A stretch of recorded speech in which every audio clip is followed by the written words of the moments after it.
買馬蹄粉之前咧，就有一間餐廳推薦，就係呢個叫津麵館，咁啊係嗰啲好老字號。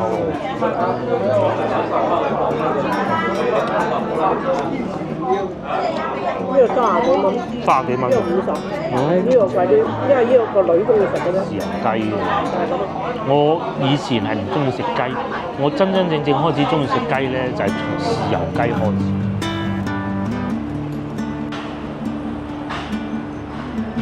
各位觀眾大家好，咁啊我翻到嚟廣州啦嚇，其實翻咗嚟幾日㗎啦。咁咧如果有睇直播嘅觀眾咧，應該都知道啦。咁我咧喺10月19號啊，應該係星期6嚟嘅嚇，又要去一次香港，因為咧遠在多倫多嘅五姑姐咧就翻嚟探親。咁其實好耐之前都問過㗎啦，咁咧就向各位觀眾請教過佢嘅回鄉證究竟佢用護照能唔能夠入到中國境內咧？最尾證實咗係唔得嘅，唔知點解啊。總之就唔得啦，已經問過晒各位觀眾㗎啦。咁啊辦回鄉證咧又趕唔切喎，咁只能係點咧？只能就我哋大部分人喺廣州嘅親戚就落去香港相聚啦。咁所以咧我又要嚟辦簽注，其實就係咁簡單嘅啫。咁而家好方便嘅，簽注用咗幾分鐘就得㗎。先頭咧以為嗰度好多人嘅，但係原來咧係不是的。佢哋唔知喺度辦緊做啲乜嘢事情咯。咁啊辦簽注嗰度就4部機齊執喺度等住我一個記號。咁啊到時去到香港再拍攝影片俾大家睇啦。咁啊呢幾日我都會留喺廣州嘅，不過咧仲有10日8日等下先。咁接落嚟今日咧就要同老婆買餸嘅啫。大家睇過我影片都知啦，好耐未買過餸，屋企已經冇晒菜啦。咁啊今日去買餸。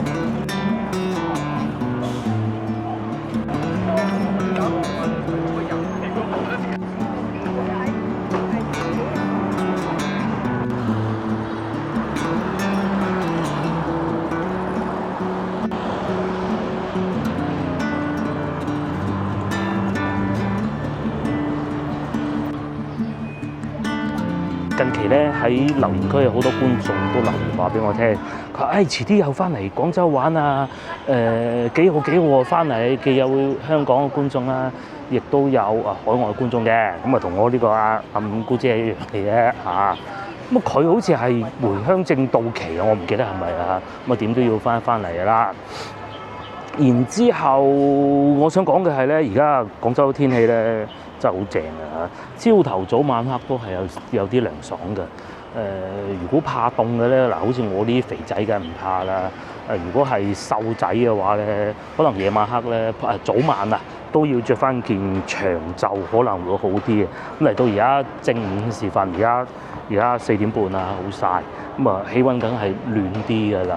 如果朝頭早嘅話，可能20度出頭嘅啫。咁至於依家咧，也就係30度，咁啊好舒服嘅。大家翻嚟廣州遊玩，絕對唔會話太熱㗎啦嚇。咁我前面坐住等老婆啦。嘅計劃今日都係先去龍津路市場買餸，買完餸咧就去龍津西路嗰度應該係，咁啊去食晚飯嘅。計劃咧就去食津菜館，咁啊好過去食新開嗰啲百年老字號啦，係嘛？嗰啲隔離有間新開嘅。然之後咁啊周圍行下冇翻屋企，基本上就係咁。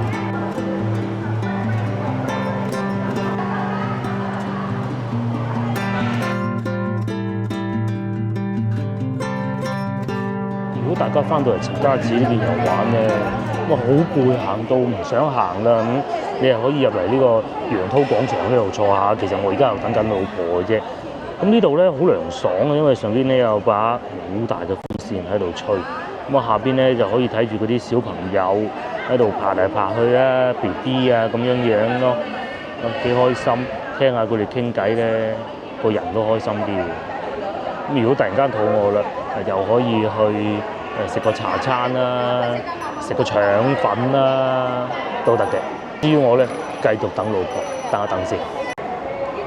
餐廳有咩唔做？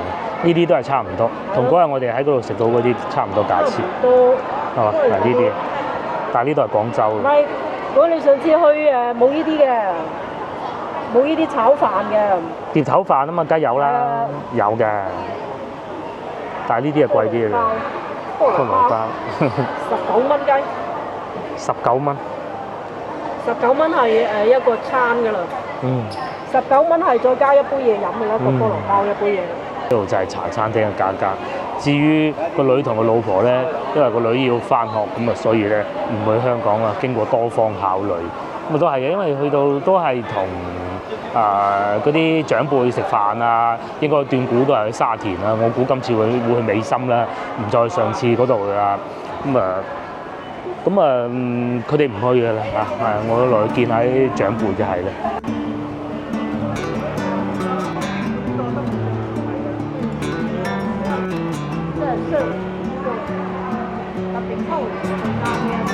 好涼爽，先頭坐喺嗰度有個風扇吹住咧，有少少凍啲，唔係好慣。我哋中意行商場咧，咁深圳嗰啲商場好多都係咁。其實而家國內好多商場都係咁嘅。一係咧做下沉式嘅。下沉式，但係佢都會即係好似譬如話天環廣場啊嗰啲咁，佢冇咗嗰個露天嘅，又或者上次去紅山嗰個商場咁咯。就唔似話香港嗰啲商場，譬如話我哋去沙田啊新城市廣場就係啦，哇全封閉。但係咧就好處就係佢每一個屋苑咧都係一路可以行。我以前成日講笑啊，啱啱有自由行嘅時候咧，咁咧因為我姑姐住喺地鐵站附近㗎，咁佢可以由屋企落去，一路去坐地鐵，咁啊去到香港啊，去到阿姑媽屋企咧係全程，就算落雨都唔使開遮嘅。係啊，嗰時我同我全程都唔使。我哋阿七嬸。佢七嬸去香港買金，跟住全程未出過路面。全程未出過路面，有得。帶咗外邊。未出過路面。咁但係咁樣咧，就空氣相對冇咁好。包括我哋上次去希爾頓中心，我記得即係上一次落去同長輩食飯咧，因為嗰次係好多年未見過，一定要落去啦。又係約咗喺希爾頓中心，因為好多年未去過啦，唔記得咗點行，兜嚟兜去，好精彩啊！呢個新開嘅喎，呢個係戶外用品店喎。呢個牌子都幾大啊嚇！以前曾經一段時間咧，話佢生意好差嘅，反而後尾又好翻，可以翻晒。仲有奶茶店啦。越南牛肉粉店啦，隔離係咖啡店啦，所以大家翻到嚟呢度遊玩，陳家子啊嚇，可以過嚟呢度坐下啦。行到攰攰地咁，飲杯咖啡，又或者呢個係食個雪糕。喺廣州咧食呢啲甜品啊，雪糕一年四季都得嘅，一年咧得嗰幾日係得3度嘅啫嘛。有呢個月陳記，等天氣再凍啲，我哋就要嚟食一次嘢啦。而家都仲稍為熱咗少少。呢個好勁啊！開到上海啊！係啊！犀利喎！一個番禺嘅牌子開到上海，試問有幾多個咧？嗰啲大資本家唔計啊，即係車廠啊嗰啲唔計啊。番禺嘅第一間就喺大學城嗰度附近開始一路食，幾多模仿者啊！而家係嘛？連廣州都有幾個模仿佢嘅，就係咁火爆。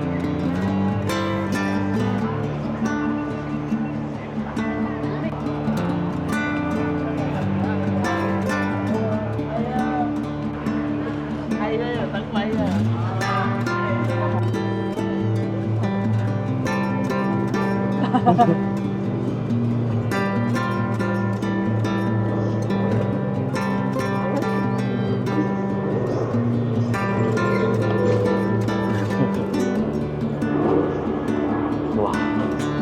好好奇，咩都想去摸下佢，係咪？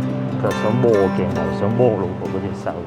我哋又嚟到龍津路，而家已經5點鐘，係咪近期又有咩衞生檢查咧？好條路好安靜。唔係，你就停住喺度啦，已經。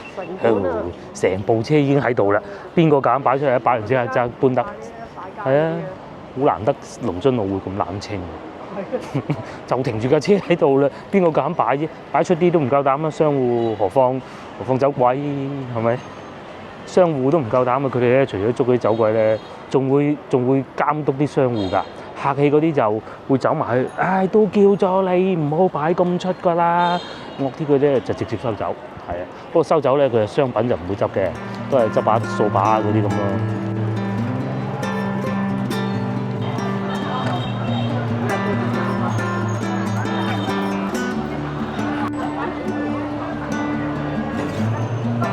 終於又嚟到市場啦，仲有龍眼賣喎，同埋番石榴。今日咧應該就要買好多嘢㗎啦。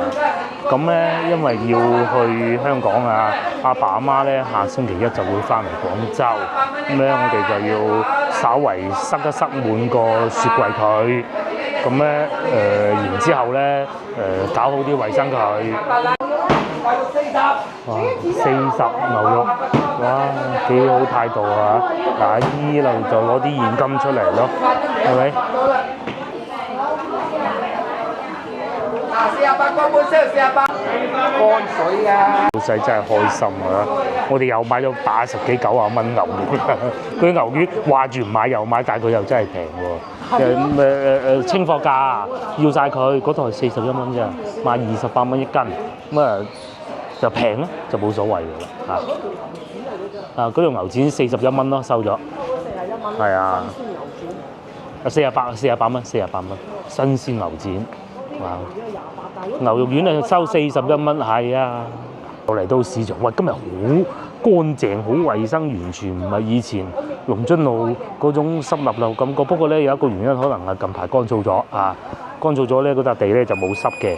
之前咧笪地濕嘅咧就好龍津路㗎，一定係要有嗰種濕嘅感覺。今日咧唔濕咧就唔係好慣，好似去咗外地咁。馬蹄5蚊半。咁啊！而家秋天啊，開始好多唔同嘅嘢食啦。有節瓜賣緊3蚊半，又有魚啦，黃骨魚、太陽魚。太陽魚細個成日食嘅，而家食少咗，20蚊一斤。好中意食嗰啲魚春，唔知我有冇記錯？個東星斑40蚊一斤。海鮮咧，早排食過就不必啦。我哋入嚟呢度，同埋已經開始見到呢一樣嘢啦。黃旗特產啊，秋茄啊，賣緊2蚊啫。呢就咁樣嘅秋茄。我送晒俾你，唔收錢啦。軟嘅先靚嘅咩？即係唔好咁硬。有啲硬到好離譜嘅就唔好老啊嘛。哇！新貨上市，呢個係菜心啊，1蚊半一斤喎。秋天有啊，呢排雨水少啊。年初菜心。連州菜心，因為秋天咧係一個豐收嘅季節，就係咁解啦。有啲蔬菜啊都係好抵食嘅，2蚊半。之前咧有菜版講過嘅啦，其實5·1節之後咧，嗰啲話菜心啊咩零下咧，全部都係呃你嘅。依家嘅菜心咧就靚啦，節瓜仲有尾做啦，已經2蚊半。咁啊，開始咧有少少秋風咧，生菜就好食啦。仲有豆角，想食豆角，好啊都。炒蛋。係啊，炒蛋好啊。豬仔豆一定係要買，即係佢裏邊嗰粒豬咧，有粒豬喺裏邊噶嘛。嗰粒豆啊，就唔係好硬嘅，好軟嘅，咬落去咧，即係火候把控得好咧，仲會有少少爆汁嘅感覺嘅。一半係嘛？到西洋菜啊，但係啱啱上市，通常都係咁嘅啦。6蚊，一路有睇我哋買餸影片嘅觀眾都知道嘅。嚟到呢度咧，有翻啲龍津路市場嘅感覺嘅。嗰個地下咧又有少少濕嘅，又係好多人嘅。咁啊，最多人咧就係呢個位置啦。每一次嚟咧都會好遺憾話自己點解又買貴咗咯。靚啦，老細仲幫手批埋皮添，哇！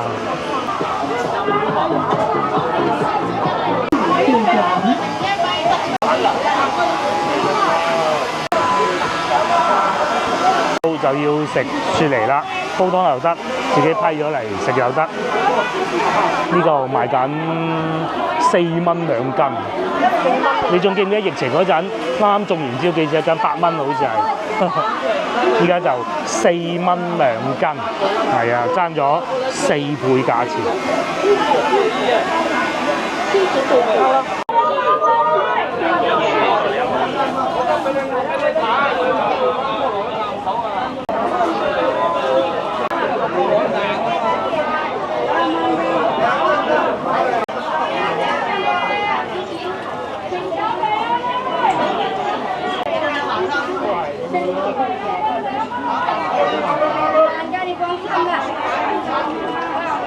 寧夏菜心啦，仲有龍牙豆5蚊半嘅，見到。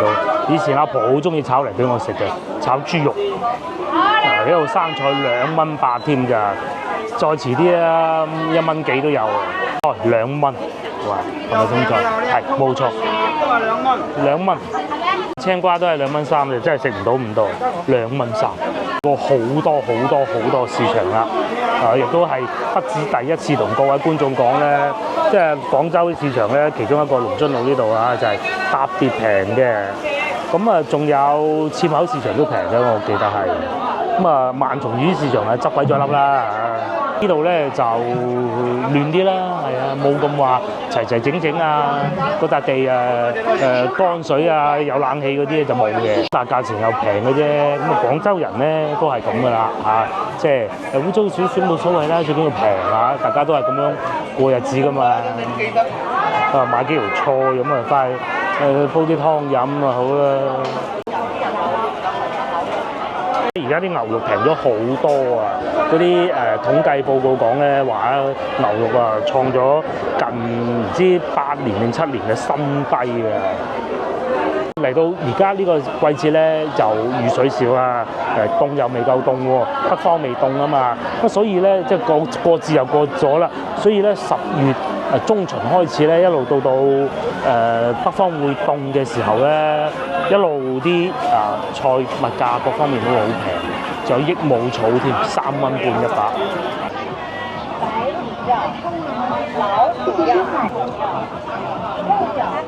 20蚊2斤啦！哇，20蚊2斤啊！釣蝦20蚊啫，對蝦都係22㗎，喐㗎嗱啲蝦。瀨尿蝦咧最明顯啊，過節前咧好貴嘅，60-70蚊都減收嘅呢啲品質。但係咧過完節啦，而家20蚊啫。依家食啦啊，但係你攞唔到翻去住。攞到，佢綁咯。綁實啊！哦，隻蟹啊，你講係嘛？15蚊。邊日星期幾？聽日星期6、星期5。即係星期4。聽日星期5。40到50度，最多50度。5蚊一隻啊！煲咗1斤得啦。後邊仲平啊，12添啫。都買過啦，時候幾粗隻腳，幾多肉？你話事。天氣開始有少凍咧，啲人就蠢肉凍，想食羊肉啦。係啊，我老婆就係啊，佢好中意食羊肉嘅，幾靚，25蚊1斤㗎。遲啲等到天氣再凍啲，完全冇可能係呢個價錢。曾經試過去到南海一啲批發市場嗰度買好大嗰啲，應該叫中南啊嚇，中南批發市場都係30幾蚊已經嗌平㗎啦。哇，好犀利！呢個好食。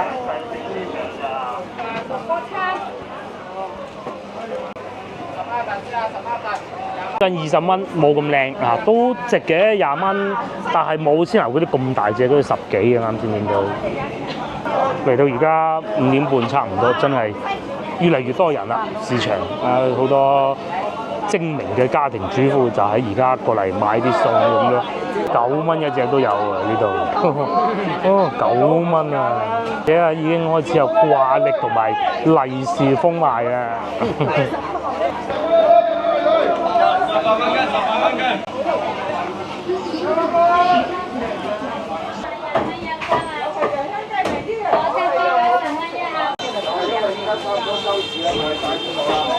有臘肉臘魚乾啊嘛，呢啲唔係好熱鬧，價錢好平嘅。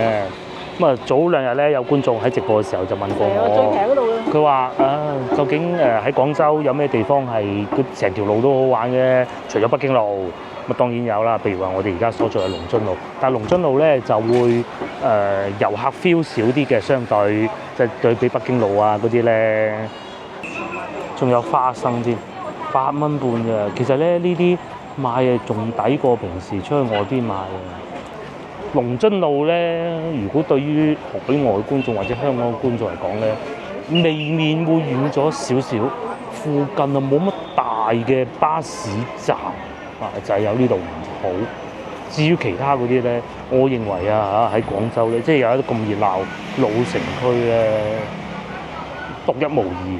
咁啊，仲有另外一個就海珠區嘅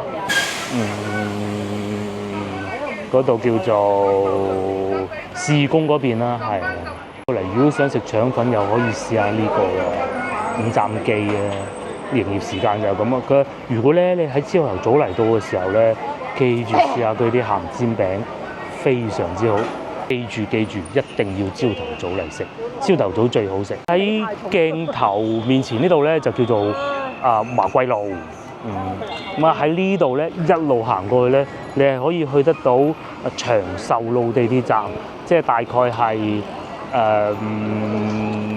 上下九步行街嗰個方向嘅，其實行好遠嘅咋嚇。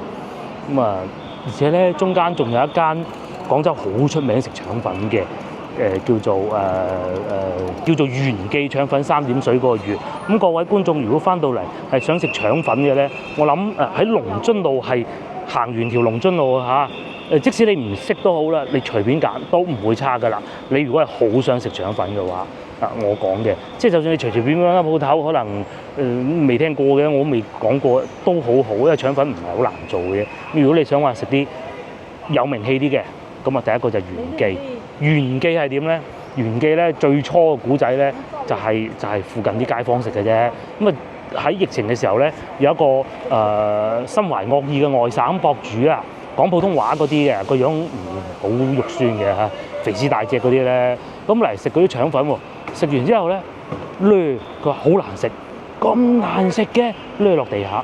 咁啊難食咧，就係每個人嘅口味都唔同嘅啫嚇，就佢話難食都冇辦法㗎，唔啱佢口味係嘛？我食東北菜嗰個難食啦，係咪先？食唔到嚇，唔好講難食。咁但係咧就唔得啦。咁啊然之後咧，全網逼到佢廣州人啊，逼到佢刪咗個 account，佢笑死。咁啊反而咧元記腸粉就旺咗啦，個個都去試下佢咧。其實你話好唔好食到曉飛咁咧，其實也未至於嘅，也未至於嘅。因為好食嘅太多。係啦，因為好食太多啦。咁但係如果各位觀眾遊客咁翻到嚟咧，可以去試試喺啱啱過去嘅國慶節期間啊，咁咧廣州係全國最多遊客嚟嘅地方嚟嘅。咁啊第二係深圳，我之前都講過㗎啦。咁咧好多人嚟到廣州，其中一個必去嘅地方咧就係元記腸粉。咁啊嗰啲遊客啊睇住小紅書咪去咯，就好似我哋喺香港排麵包咁啫嘛，個原理一樣嘅。咁嗰啲人咧話等咗唔知1個鐘頭咁樣嚟食咯，真係誇張啊！嗰啲後生。唔係真係未必話需要去。係。就每個人口味都唔同啦。咁如果你話我想食銀記喎，咁你行前少少，先頭我哋喺市場即係楊濤廣場出嚟嗰度咧，斜斜地行過文昌北路就有銀記啦。但我最多食番禺嗰啲。番禺嗰度叫咩話？佳樂腸粉啊。嗰啲街邊嗰啲。每個地方嘅腸粉，廣州話我講都有唔同嘅表達，有啲係做薄嘅，有啲係做米味嘅，有啲咧就做嗰啲餡料好精彩嘅，度都唔同。咁啊，你可以有好多選擇㗎啦。又或者我先頭所講嘅五站記啊，但係五站記嘅雞粥好食。係啊，大概1年之前咧，見到有一位觀眾同佢嘅 partner 喺英國翻嚟，告訴我講普通話㗎。係啊，喺英國翻嚟食真係難得嘅。咁至於我哋而家咧，又喺前邊食飯啦，喺前邊津食晚飯啦。咁津咧又係另外一個你要一早去攞位，早啲先至有嘢食嘅餐廳咯。咁啊而家啱啱5點半，好完美啲時間。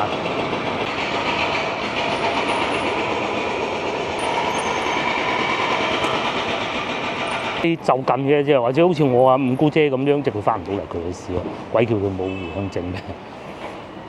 翻到嚟梗係要食啲腸粉啊、燒鵝啊，呢啲喺多倫多都好嘢食，但係咧冇嘅真係嘛？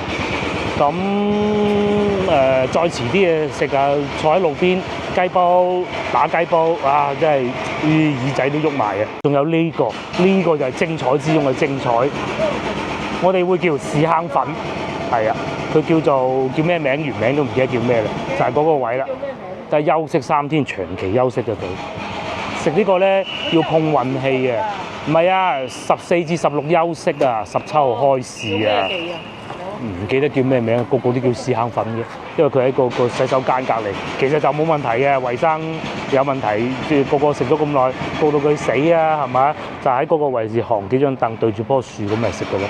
翻到嚟呢度咧，又醒起一件事情咧，就係買馬蹄粉啦，或者馬蹄糕。咪話晒咧，呢度都係半塘附近啦，龍津西路。咁雖然咧半塘已經不產馬蹄粉㗎啦，咁但係咧。即係都攞貨都攞得幾好嘅。買馬蹄粉之前咧，就有一間餐廳推薦，就係呢個叫津麵館。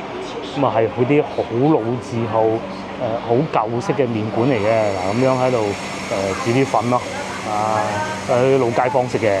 買馬蹄粉咧，前邊呢度咧有3間推薦嘅，一個咧就係前邊着住盞燈，再行前少少嗰度。都係一個好老嘅阿姨嚟睇住個鋪頭嘅，我係呢個第一間叫做泰德，應該係由有讀到咗純正馬蹄粉，每斤唔知幾錢。咁咧，如果你買唔到咁多，邊錢一晒啫？你可以買支馬蹄露去飲，咁啊清熱。當你食得好多垃圾嘢嘅時候咧，食啲好啊。係啊，使唔使買包落俾阿三嬸？買咗一支馬蹄爽咁，細個時候飲。咁啊，再嚟前邊咧，仲有2間嘅，咁啊睇你點揀啦。其實品質都唔會爭得太遠嘅啦嚇，各有千秋啦。馬蹄有咩好處咧？就清熱又唔會話好涼嘅。我哋廣州人要講會唔會太涼咁太寒涼噶嘛？咁啊馬蹄咧就唔會嘅，即係清熱得嚟又唔會太寒嘅。好爽啊！好爽啊！唔會太甜。清甜少少甜，唔甜，有啲馬蹄縮篤嘅，又有啲馬蹄肉。你飲啊！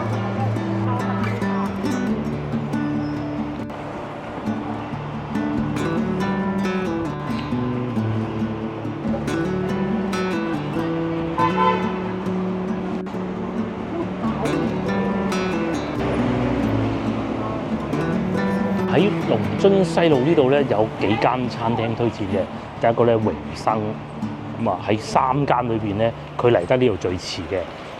至於我哋力推嘅咧，就係中間呢條津津咁啊風味極佳。咁如果真係冇位啦，就再行前少少，有個19涌大排檔啊，前邊嗰度，但係就唔係大排檔嚟嘅，梗係唔使坐門口啦，大把位，而家先5點半。好早嘅啫，2間推薦買馬蹄粉嘅咧就係呢度啊，順盞，呢個係馬蹄粉，過幾日先啊？咁快要坐門口嘅啦咩？唔係吧？可能嗰啲靚仔中意一路食飯食支煙仔咁，所以坐喺門口嘅啫，係咪？我哋坐裏邊咧，哇，好似冇位喎裏邊。嚟眼花連連讀餐牌時間，廣州人咧係好中意食呢啲煲仔菜嘅。咁咧生呢個字呢個字，啫黃鱔煲生啫爽白鱔，仲有沙葛而家應節喎，炒燒肉、炒魚鬆都有，蝦醬啫豆角喎。呢啲係叫做都係煲仔菜嘅，台山菜飯呢啲餸飯好。你如果中意食豆腐嘅咧，呢啲客家豆腐煲就有。地呢度好出名，仲有嗰個五杯鵝啊，係咪叫五杯鵝啊？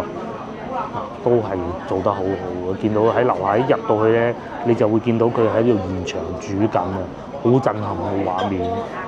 食陳皮骨係嘛？好嗱，仲有黃花魚啊呢啲。價錢都唔好貴。津津呢度咧喺疫情嗰陣咧都已經好火爆嘅，咁啊都係要等位啊各種嘅咁啊，所以咧過疫情之後咧遲到啊冇位咯。同埋咧，佢哋啲裝修都好有特色，冷氣又夠。如果晏咗嚟，我哋舊年試過一次啊，當時天氣都還算炎熱，但係咧又想食喎，咁點辦咧？就坐喺門口，即係嗰條路嗰度嗰啲位啊，當時都拍攝過俾大家睇㗎啦。坐喺嗰度食，送一支可樂。咁咧，但係如果坐喺樓上咧，就一樣係會有水果送嘅嚇，一樣有水果送。食完飯之後咧，仲會有包送嘅大包，咁啊佢哋呢個送嘢好足，唔會話好孤寒嘅。翻到嚟呢度咧，食完又可以過去睇下啲龍船啦，係咪？不過今日就肯定冇龍船睇㗎啦。咁啊食咩好啊？葱油雞68蚊半隻，豉油雞其實我中意食豉油雞，可以一試。仲有乳鴿30，呢啲乳鴿又好食。我哋2次嚟到呢度咧，都係會有食乳鴿嘅。呢個咧就係先後我哋喺樓下一入嚟見到咧，嗰個五杯鵝呢個賣相好差，佢應該將整個五杯鵝嗰個成個煮好擺出嚟㗎嘛，78蚊一嚟。仲有呢個如果身體好咧，真係要一試。炸大腸58蚊一嚟，好食㗎，係啊，但好食，非常好食。咩咁啊？脆卜卜，但係唔敢成日食。脆卜卜有少少似。仲有湯啦、魚肚羹啦，呢啲菜唔係成日見得到啦，係嘛？我哋出去食嘢睇過啦，各位觀眾都蒸鯇魚啦，都係啲家常菜，有普通得嚟又有特色，又唔會話過於普通，太過平凡。你睇下食雞啊定係食魚㗎？加豉油雞，好啊好，試豉油雞啦。咁啊陳皮骨係嘛？定係第二樣啊？到呢度啊，仲要食個蓮藕煲嘅，但係唔知去咗邊啦。嗱呢個係嘛？唔係呢個，仲有一個蓮藕煲嘅。呢個都可以喎。呢個都可以嘅，係。要呢個咯，試下。但係你個女肯唔肯食火腩先？太肥我都唔敢食㗎嚇。冇人叫你食。唔食嗰個肥嗰部分，食脆嗰部分咪得。咁你揀得起？皮瓜第一個送上嚟，佢係用陳皮粉嘅啫，啱啱炸好，等一等先。好熱啊，唔好食。有骨嘅，好熱啊！千祈唔好揀啲冇骨嘅，我哋最怕。冇骨點解冇骨咧？就係會太肥啊！呢啲陳皮粉嚟嘅。啱飲完嗰個馬蹄爽咧，又可以食啲煎炸嘢啦。呢啲咧抹乾淨隻手，攞隻手食係最好嘅。係啊，哇係好香喎啲陳皮粉。咁但係因為咧我筷子工咧係有一定信心，都係攞筷子食啦。嗰個炸大腸好食，嗱隔離嗰度食緊。炸大腸。我係食過。炸大腸好食，老婆講緊。我哋食過，我冇食嘅。其實如果各位觀眾第一次嚟咧，又唔係話好厭惡一啲內臟，譬如大腸呢啲咧，冇唔肥嘅。唔肥嘅，完全都唔肥嘅。差唔多好似食嗰個乳豬皮喎。幾好啊！呢個佢唔會太乾，炸嘢都係一門學問嚟嘅。呢度出名係炸嘢，炸大腸。呢度啲炸嘢係好出名。個送嚟嘅火腩，比我想象中要多嚇。我原先以為嗰個係好少嘅啫。嗰個係冧肉，嗰個係咩鬼嘢？同埋啲火腩亦都唔會太肥咯嚇，一層一層幾好。我好怕好肥嘅。蓮藕咧有個好處咧，就係第一呢個時候食就啱㗎啦。第二咧佢涼血嚇，咁亦都係清熱嘅好嘢嚟嘅。省人咧就冇呢個概念嘅。廣州咧，因為濕熱啊，我哋好懂得養生嘅。有啲嘢咩時候食，有啲嘢乜嘢時候唔該食。蓮藕煲。蓮藕咧就而家該食。你要有蓮藕先食得㗎。唔係要靚先得㗎嘛。唔係你荷花時仲點抹藕啫？係啊。你要啲荷花地晒先有藕。不過佢哋呢度嘅蓮藕咧就唔係南沙蓮藕，係佢哋標榜係湖北嘅蓮藕。咁湖北嘅蓮藕咧就係全國最好嘅，第二好嘅南沙，係我講嘅，好粉啊！佢啲蓮藕煮到，好似芋頭咁粉啊，一咬就咬開，一樣都係冇渣嘅，但係咧嗰啲絲咧就唔似話南沙嗰啲咁勁，嚟到豉油雞，好吸引喎！仲有呢個薑葱添，好中意食豉油雞嘅。我以前係唔中意食雞，我真真正正開始中意食雞咧，就係從豉油雞開始嘅。呢度啲小菜係幾好嘅，咁啊呢一圍台咧，未計白飯啊、茶位呢啲咧，大概係150蚊到啦嚇。咁啊有3個餸，係湖北牛嘅，標榜係湖北牛嚟嘅。繼續食下個牛咧。要一件火腩啊！太肥嗰啲唔食埋啦，牛都香啲喎，有火腩。配埋個蓮藕幾粉，夾都夾得開，配個白飯，咁樣你可以食到幾多碗飯？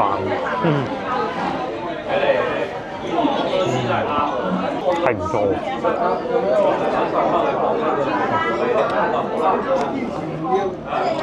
呢個30幾蚊，30幾蚊，呢個50，呢個貴啲，因為呢個女中意食嘅啫。係廣州食嘢平嘅，你喺第度嘅鬼市唔同。即係實在啲啦，廣州應該咁講，其他地方就多啲花巧啦。廣州嗰啲人貴到嘔血，因為廣州食嘢咧100幾廿蚊。佢係講求即係盡量少加工，咁啊其他外省菜咧就盡量多啲加工，咁啊就有多加工啊，係啊，食咗你隻居啊！哦，即係貴係嘛？係啊，慳啲啊！社交媒體有統計數據啊，好多人都話廣州嘅美食咧喺全國都係首屈一指，選擇多啊，又比較大眾化，價錢又平又好食。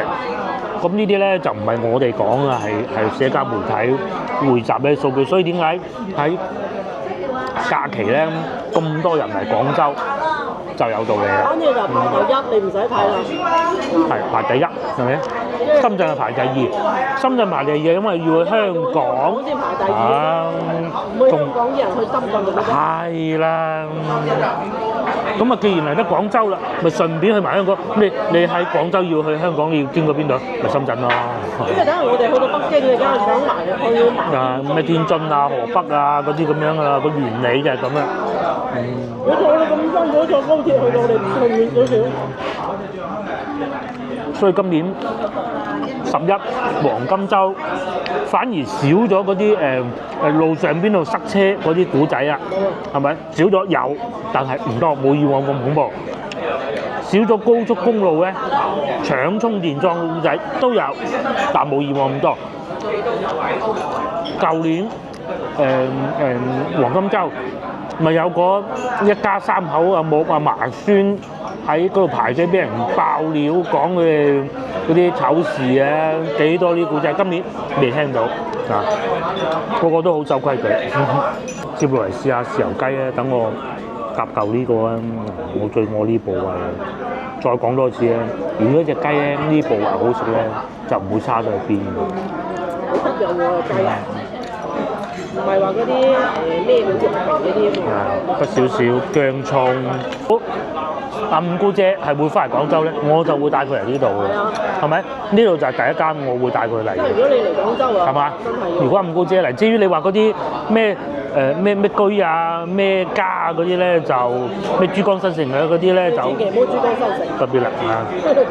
滿足啊，嗰一嚿，我先頭食嗰嚿，好滿足啊，好滿足，啖啖肉，哇！天河啊，係啊，嗰啲有2、3間好嚟食得㗎。不過師傅啊，斬就急啲啦嚇。佢薑葱都幾好嘅。我認為咧，你好食嘅豉油雞咧，佢唔係話好鹹嘅呢部分，有啲會煎一煎嘅。佢呢個就冇乜點煎過，但係千祈唔好豉油雞啊！我認為唔好咁多肥膏喺皮下脂肪。咁咧薑葱咧嗰啲味咧，唔好搶咗豉油、玫瑰、露酒嘅味，因為所謂豉油咧，其實佢就唔係話我哋煮餸啊嗰啲攞嚟鹹味嘅時候有少少得嘅，玫瑰、露酒嘅香味就緊要過鹹味，鹹味咧應該嚟自個薑葱，咁先至係好食嘅。個豉油雞咧，基本上都滿足到我之後我喜歡嗰啲條件啦。靚女食嗰啲都係好經典。我哋平時食嗰啲咩啊？咖喱啊，睇唔到。其實我覺得豉油雞就唔應該有裂皮，不過唔緊要啊。會唔會太鹹啦？會甜甜地有時候。同埋食豉油雞咧，有時候咧冇骨嗰啲部位咧，有冇骨嗰啲好食嘅喎，點少少啦。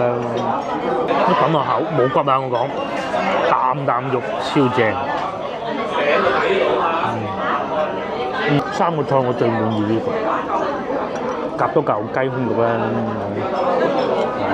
呢個可以啊。可以啊。嗰啲係啊，嗰啲肉係有質感，唔係一咬落去咧，嗰個雞肉咧又咬落去到最尾咧都係一個口感啊，佢冇纖維嗰種嘅，佢呢個就唔會嘅，有質感啊。因為啲骨都好硬。佢話好碎。即係我講雞胸肉呢部分喎。有啲我覺得好削嗰啲雞，嗰啲唔得啊，太削嘅。親朋戚友小聚。咁啊，如果咧翻嚟時間啱咧，因為我知道有好多觀眾咧，以前喺附近住嘅，隔離梁家祠啊，好似叫做，行過少少。唔少。又或者過去，係啊，唔少嘅。龍津路咧，由龍津路、龍津西路，我哋而家呢個叫龍津西路，一路去到龍津東路咧，都係好多嘢食嘅，即係嗰啲由老字號當地街坊開始食起嘅，遊客唔多嘅一條路嚟嘅。咁啊，當然肯定都會有遊客㗎啦，邊度會冇遊客啊？係啊，即係佢哋嗰啲出咗去嗰啲。出咗去嗰啲唔認得路係咪好正常咧？你問我四姑姐叫佢五姑姐叫佢去認翻佢細個喺廣州見過佢啲路都唔記得啦，係咪？1983年佢就離開廣州。有兩條中山路，仲睇到嗰啲影，中山路冇點變。中山路冇太大變化。係啊。中山路係啊冇太大變化。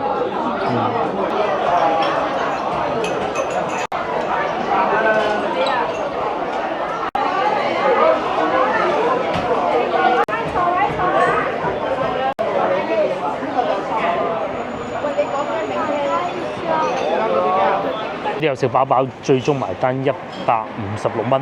原來咧都係有大包送嘅。食飯之前就有水果，食飽飽就有大包。同埋而家6點半過咗少少，啱過咗6點半，已經係要等位嘅啦，超火爆啦！先頭我話一定要早啲翻嚟攞位，就係咁解啦。飽飽嘅可以周圍行下，見唔到前邊嗰盞燈好光嗰度咧？嗰度咧就係荔枝灣涌嗰個方向。或者呢度有咁多燈籠，亦都係其中一個翻到嚟西關必到嘅景點嚟嘅啦。係啊，又係啱啱食。嗱，阿姨啱啱食飽飽打包，係咪有本地街坊食先？呢個叔叔阿姨啱啱又一樽出嚟啦，係嘛？呢啲咪好咯。食飽飽之後，咁啊嚟呢度行下荔枝灣幾靚，食飽就嚟行下荔枝灣涌夜景幾靚。朝頭早有朝頭早好玩，朝頭早有朝頭早好睇。夜晚咧又有夜晚精彩啊！上邊有無人機飛嚟飛去啦。而且咧你可以喺度食個雪糕啦，不過老細收工啦已經。我去到端午節前後咧，喺呢個位置啊就會有嗰啲龍船啊喺度啊翻新中嘅。而家梗係冇啊！往前行少少咧，就係到端午節會有爬龍舟嘅地方啦。咁依家梗係冇㗎啦。睇下上邊啲燈喎，所以話咧，廣州咧其實係有好多產業都真係被人比下去。喺社交媒體上邊咧，亦都不得不承認啊嚇，廣州嘅好多產業咧都比外省係要爬咗頭。成都咧又話叻過你廣州啦，深圳叻過廣州我唔再講㗎啦，經濟啊我淨係講。杭州啦，又話叻過廣州啦，甚至乎有一種説法就話喺上半年啊，所有省會城市經濟增速最慢嘅一個地方，廣州。省會城市啊，深圳唔算省會 ，OK。咁但係咧，旅遊業咧，我認為啊，北京就冇得講嘅，因為北京啊、西安嗰啲古城佢都冇得講嘅，佢嚇點比咧？幾千年，但係相比之下咧，廣州嘅旅遊業咧係好勁、好厲害，尤其過咗最熱嘅時候，各種消費都唔貴。係人人都賺啲錢，係啦，大家都有就唔會話錢揾。哇！我一嚟啊，一個咩黃山咩景點就係個景點賺錢。係啦，咁啊，其他即係啲啊冇咁。而家咧有一種説法叫做 City Walk，好多遊客咧都中意玩一樣嘢，佢哋可能唔中意跟團，佢哋可能會自己中意去揾嘢食。廣州咧就最適合㗎啦。咁因為咧廣州咧呢個城市啊，好處也可以講係唔好處啊。如果你係想發展到深圳咁，其實唔得嘅。佢好分散，每個區都有自己嘅核心，但係廣州你係冇嘅，所有核心就揦埋一住，就係喺好啊，咪拆鬼晒佢咯。點拆得㗎係嘛？咁但係咧，偏偏咁樣咧，對旅遊業就好啦，即係可能會你好似去到歐洲啊、巴塞隆拿嗰啲城市咧，差唔多就係咁樣樣。幾百年幾百年啊！咁但係廣州咧，即係雖然你話有冇人哋咁多底蘊咧？又唔可以講我冇，咁但係起碼好多舊建築咧仲保留到㗎，又冇拆晒，都拆咗好多㗎啦。嗰陣起地鐵，咁但係咧都仲保留住好多美食啊，而且咧到夜晚黑亦都唔會太凍。咁啊，無論係網紅店又好啦，當地老字號又好啦，都有嘅。而且我經常講，一個地方如果你想旅遊業好嘅咧，就係唔使錢嘅先至係最貴嘅。廣州咧係有好多唔使錢又或者係好平嘅景點啊，譬如好似面前呢個咁啊，你咁行下係完全唔需要錢，亦都唔需要話擔心，哎呀去到好遠，因為呢度就係市中心嚟，離地鐵站幾分鐘咁啊行得到過去。廣州幾日？而家去白雲山啦，係去白雲山行下咯。5蚊雞門票去。咁你話市中心啊，我講有啲景點就係啦，白雲山五蚊啊，平時係8蚊啊，平時5蚊，都係5蚊，係都係5蚊嘅啫，假日4蚊，咁你諗下，即係等於唔使錢嘅啦啊！咁你上到去你使錢都鬆手啲啦，係咪先？一張飛120咁，哇！入到去邊個鬼知道捨得㗎？係咪先？睇下算啦，邊度開心？又或者仲有一個地方叫動物公園，以前都死氣沉沉嘅，但係咧疫情嗰陣咧就我帶大家去直播過睇過，即係熊貓喺你面前跳舞咁嘅，好似好開心。門票係20蚊。我哋早幾日喺深圳翻嚟嘅時候咧，即係食完嗰個海鮮啊，咁啊一路揸車翻到嚟啦。終於入到城啦咁樣啊！我啊冇懶醒啊，兜嗰邊兜咗過去動物公園，哇塞車啊！咁啊廣州咧喺呢方面消費咧就相對平啲嘅。咁至於你話餐餐食大龍蝦咁嘅貴啦，係咪先？面前呢度半溪酒家，咁啊好多政要啊嚟廣州，都係要嚟呢度食餐飯先至得嘅，傳統嚟啊，幾靚。咁隔離咧就係荔灣湖啦。而家秋天有啲涼風吹埋嚟，好舒服啊！有機會翻嚟廣州玩啦嚇。最近呢度嘅地鐵站咧係有2個嘅，一個咧係1號線嘅陳家祠，咁啊啱先我哋都經過啦，即係嗰個楊濤廣場嗰度啊。咁你哋應該唔會去市場噶啦，咁直接穿過市場咪過去食飯咯，係咪？咁第二個咧係中山8路5號線，就稍為遠少少咁咯。佢仲有間好典雅、好有詩意嘅星巴克，佢係喺呢間舊屋度改造嘅，隔離仲有廣州酒家。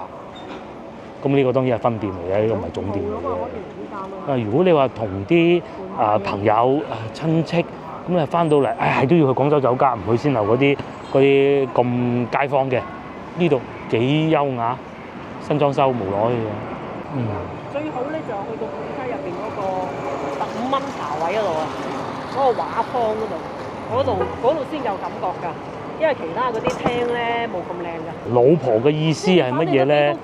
如果朝頭早飲茶嚟半溪飲茶，既然都嚟到啦，就直接去畫坊嗰度，15蚊茶位係貴啲，俾多少少喺個畫坊嗰度飲，咁啊好啊，係嘛？即係你都已經出得都街係啦都唔差個都嚟得到啦，係嘛？因為你去判梯啊，為咗坐喺湖邊啫。